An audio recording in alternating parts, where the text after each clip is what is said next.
Okay, so this is our Unit 5A practice test.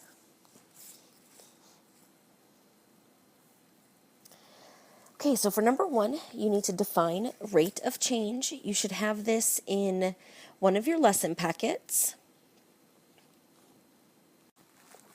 Okay, so an acceptable response for rate of change would be the change in a quantity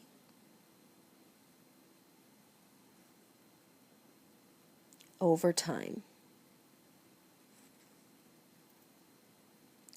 Okay, an example would be if you're babysitting, you make $16 for 2 hours. The rate of change is like the unit rate. So the rate of change would be, so if it's $16 for 2 hours, it's $8 for 1 hour. So your rate of change is the change in a quantity over time would be $8 in 1 hour, $16 in 2 hours. Okay, those are your rates of change. Number 2, what does the m in y equals mx represent? Explain its meaning. Okay, so this was a warm-up question. The options that you could say what the m represents, you could say the slope. Okay, slope is probably the best response. It's the response that would fit the pre-algebra class. However, you could also say the unit rate would be okay, but slope is the best answer. Unit rate, pattern of the line. Okay, those are things that the slope or that the m represent. Slope would be the word that we're looking for on the test. Okay, that will get you full points. Explain the meaning. That's where the unit rate and the pattern of the line come in. So when you're explaining your meaning, you could say that shows the unit rate for the situation, that shows the pattern of the line. So either of those pieces of information would be good to explain the meaning of the slope. You could say the rise over the run. Okay, if you were to use rise over run, you would need to, when it says explain the meaning, you can't just put rise over run. You would have to put that into words. The M represents the pattern of the line, which tells you the rise and the run from point to point, or something like that. So you would have to put this in a complete sentence.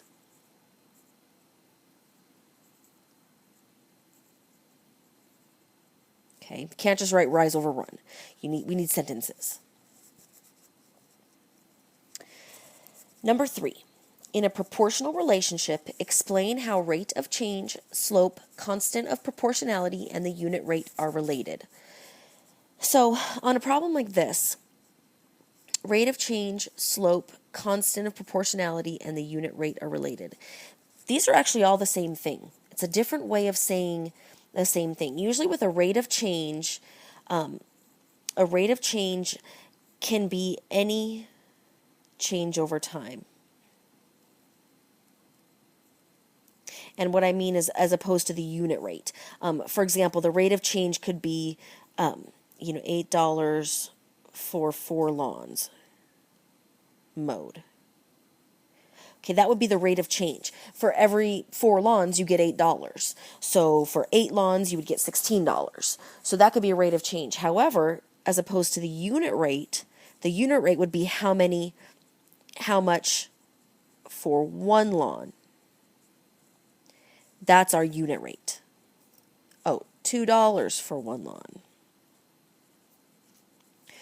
So if you had to find a difference, your rate of change is any pattern. The unit rate is the specific pattern when you have when your x is 1. Okay, so how much for 1 lawn? How much for 1 hour? How far did you go in 1 mile? Or how much gas in 1 mile? That type of thing. Or how far did you go in 1 hour? Constant of proportionality, same thing. Usually with the constant of proportionality, that is related to the unit rate. And the slope, what you may have noticed when you were doing your activities is your slope could have been a rate of change, but it also could have been a unit rate. With your slope, if you got your rise and run was, 8/6, you had to simplify it down to 4 over, to 4 over 3. This is not quite a unit rate, but it's closer than the 8 over 6. Okay, so they all show the pattern of the line. They all show how the line changes. Okay, but there are different little specific differences between these, each of these. You'd have to put that in your own words, by the way. Okay, number 4. Seth and Mary begin typing the same business letter at the same time. Each types at a different rate. After 3 minutes, Seth is on word 120. After 8 minutes, Mary is on word 300.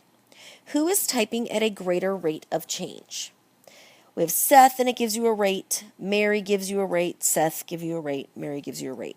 So the first thing to do is who types faster? If you can figure out who types faster, you can eliminate 2 of these answers. Then the second will be to find their unit rate. Okay? So who types faster, find their unit rate. Now, there's a chance that these are actually going to be flip-flopped. Okay? Sometimes, depending on the problem, you'll be able to tell who's faster from the get-go. However, in this case, we're going to actually have to do number 2 first. We're going to find their unit rate. Okay, normally, it could go either way. I guess I should have just done like little asterisks. Okay, so these are let me take that back. These are the 2 things you'll have to do. You're going to decide which you have to do first.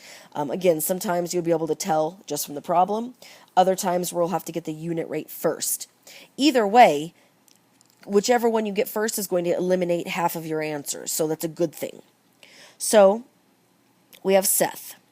If Seth can do 120 words in 3 minutes, how many words in 1 minute?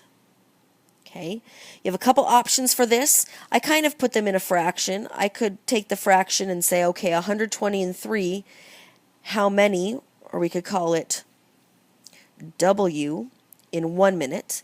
A few options here. You could multiply cross and get an equation. 3W equals 3, and then solve it. Excuse me, not 3. 3W equals 120. Divide each side by 3, so that's an option.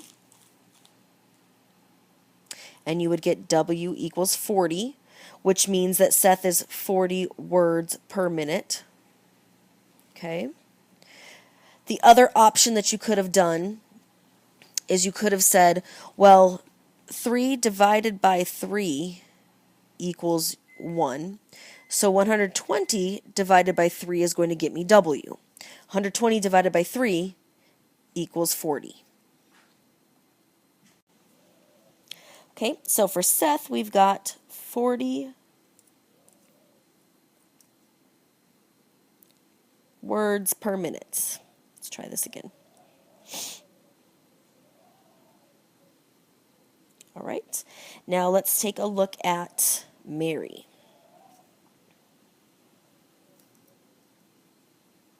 For Mary, we have 300 words in 8 minutes. So how many words in 1 minute? So think about how you handled the problem before, and you can do that the same. Equals how many in 1 minute? I could say, divide by 8, divide by 8. Okay, and honestly, dividing each of these by 8 is going to be the same exact process as if I cross-multiplied and got 8W equals 300. Solve that equation. Do you see how I'm dividing by 8? If you can't see the 8, it got cut off, but you'll get the point. So 300 divided by 8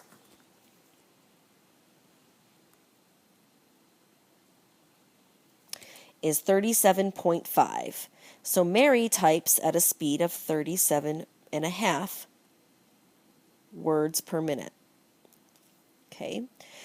So we kind of did the unit rate and which is faster at the same time. Which speed is faster, 40 words in a minute or 37.5 words in a minute?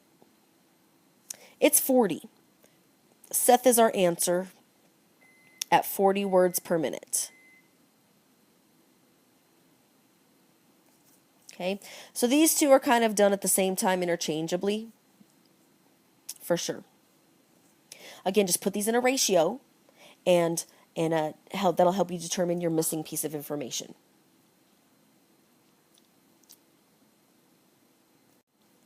All right, number 5. Find the rate of change of the line in the graph. All it's asking us for, the rate of change, we're looking for the pattern of the line, okay, or the slope of the line. So in order to find this, to find our pattern or our slope, I need to definitively know where 2 points are. If I know where 2 points are, I can figure out what the pattern is. Because what's going to happen is these points are going to create consistency. I can stair step 1 point to the next, 1 point to the next, 1 point to the next, 1 point to the next. Okay? Those steps, if you notice, it's the same pattern over and over and over again. All of those are not necessary. All we need is one. To take this one. This is where our rise over run comes in. My rise is 2. I go up 2, so it's positive. Then I go to the right 1, that's positive. So my rate of change is 2 over 1, which is D. Okay, just a little side note, if you go down from 1 point to the next, it's negative. If you go to the left, it's also negative. Okay, now one thing I do want to show you, let me get a different color up here. One thing I do want to show you is let's say that when you did your triangle, your slope triangle here, you did this, okay, and you went down, so you have -2, and you went to the left, which would make -1. Your rise and your run ends up being -2 over -1. A negative divided by a negative is actually a positive, so you still get 2. So no matter what you do, you're going to get 2. Okay, I could have gone through, and I could have even went from this point to this point. And I go down 4, which makes -4, and I go backwards 2, which makes -2. My rise is -4, my run is -2. Divide those, and I still end up with -2. Okay, so no matter which two, as long as you pick 2 points across the grid line, it doesn't matter how you rise and run, you will get 2 no matter what. Okay, if you got if you got C, you did your run over your rise. If you got A or B, you miscalculated whether one of the numbers was negative or not. Okay, you may have gone, you may have done the down, but you forgot to do the when you go to the left, it's negative. Okay, so one of your 2 movements you calculated incorrectly. All right, number 6.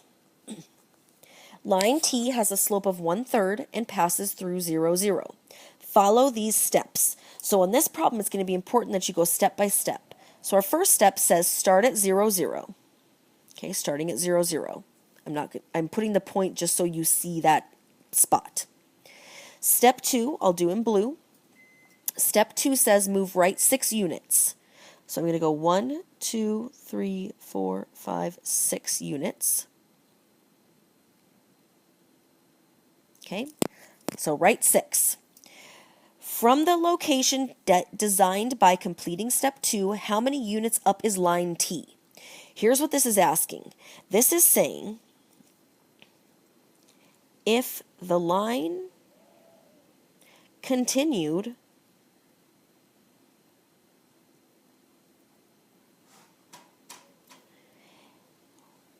what would the ordered pair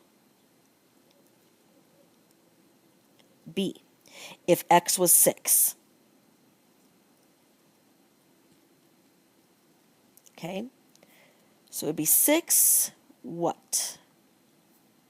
So if the line continued, what would the ordered pair be if x was 6? So it telling you to go to the right 6 means if you go 6, how far up are you going to go and you'll hit the line?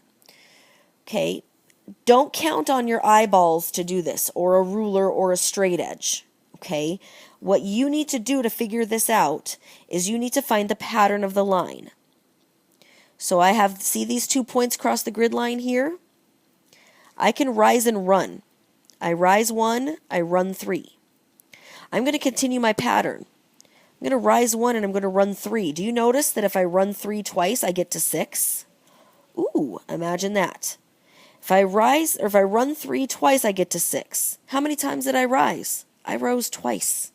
My point is going to be at 6, 2. Over 6, up 2. Use the pattern to answer this question. 6, 2. Okay, so use your rise and your run. Another option would be to create a table of values. I could have made a table that said, okay, well, I have a 0, 0 point. Okay, let me bring a fourth color here. I know I have a point here, look at my orange, and I have a point here. So I could have made a little table and said, okay, well, I have 0, 0, and I have 3, 1.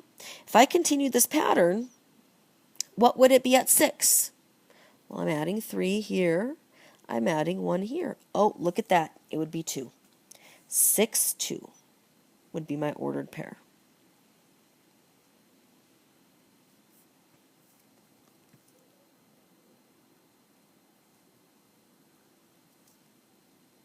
Number 7. In the diagram, AB is the hypotenuse of the right triangle ABD, and BC is the hypotenuse of the right triangle BCE. Which of the following statements are true? All right, a lot going on here. Okay, you have to choose which of these statements are true, and then determine, is that just one of them true? Are there multiple true? So let's take a look at the picture. Okay, here's our picture. So I want you to focus on these 2 triangles. Oops. All right, I'll make one blue, and we're going to make one red.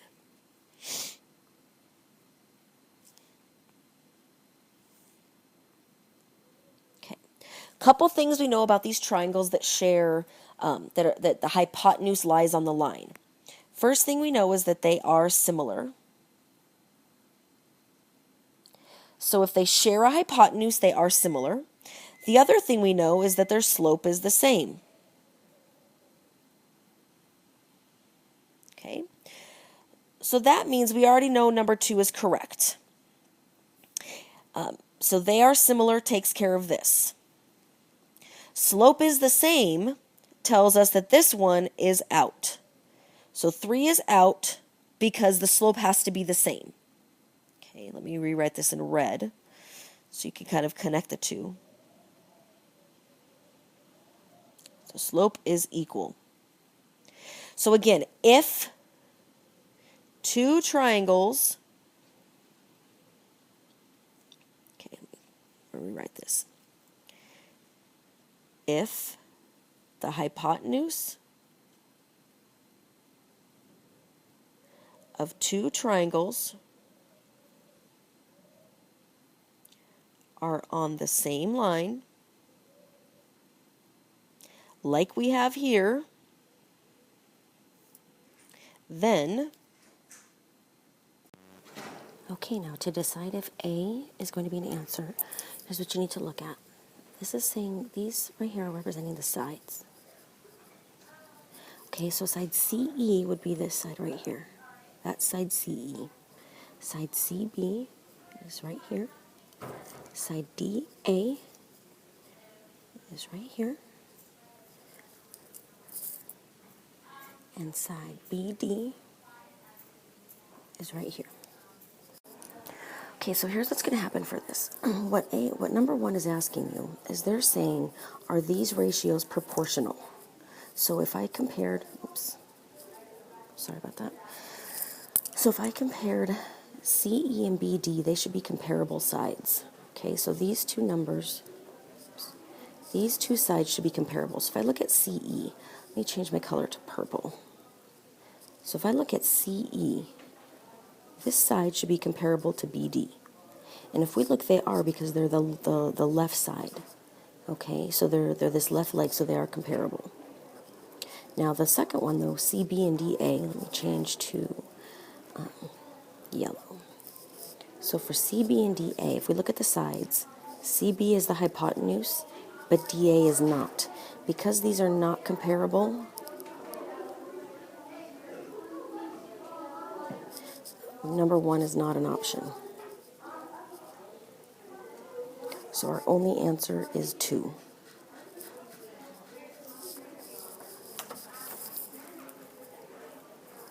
That's it for the first half. The second half will be in the next video.